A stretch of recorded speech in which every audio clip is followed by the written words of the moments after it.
the past few months, we've been working at MAAWG to look at best practices in the hosting industry.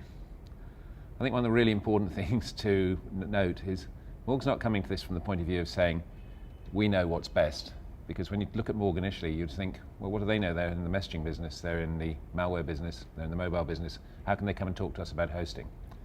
But actually, we've got a lot of members that are hosters, because they send a lot of email, they send a lot of messages to their customers, and they are large organizations, they are small organizations and medium-sized organizations. They've got all sorts of different priorities, different business models, and different economic drivers.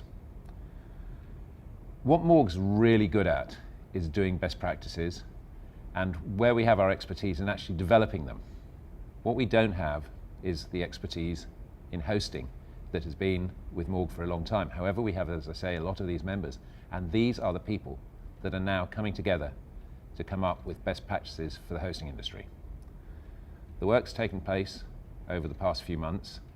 We're very optimistic that we're going to get a result that will reflect the approach of MAAWG, which is we don't dictate to you, we work with you.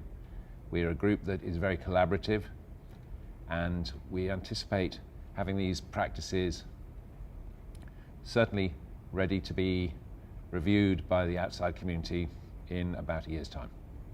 A lot of the things that the hosting industry is seeking to address with these best practices are those kind of problems that we have some experience in dealing with anyhow. The issues of email abuse, we've been working with at MAAWG since 2004. The issues of malware, we've been working at MAAWG since 2008. The issues of problems with DNS, with other protocols which have been capable of abuse, MAAWG has been working with for a long time. MAAWG's had a lot of experience bringing in all sorts of groups, other viewpoints, other perspectives, and the practitioners in certain industries to come together to produce best practices. Why is it important for the industry to generate its own best practices? One of the most important things is for the people who understand the problems to propose the solutions.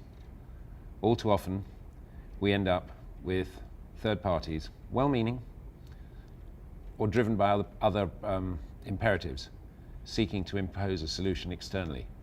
And that's not good for the industry.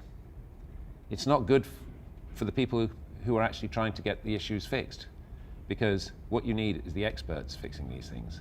Now, sometimes you could say, is this a case of letting the fox run its own chicken coop, which is to mix a few metaphors. But the fact is, the people who are doing the jobs on a day-to-day basis know where the problems are. They know what needs to be fixed. They know how to go about it. And at the same time, because they're operating in the industry, they need to be able to do these things in a way which enables them to continue to operate.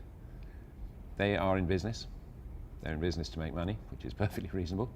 So by operating in a manner which allows them to use sensible best practices, which have been well thought through and which are both economic and effective, we can come out with a series of best practices at MAAWG, particularly around the hosting industry, which will allow us to go forward and avoid regulation which would be imposed in a way that would effectively mean that the industry being regulated would be stuck in time, fighting the problem of 2013 in 2020 with outdated and outmoded regulation. If you'd like any further information, please contact us on the MAAWG website at www.m3aawg.org. Thank you.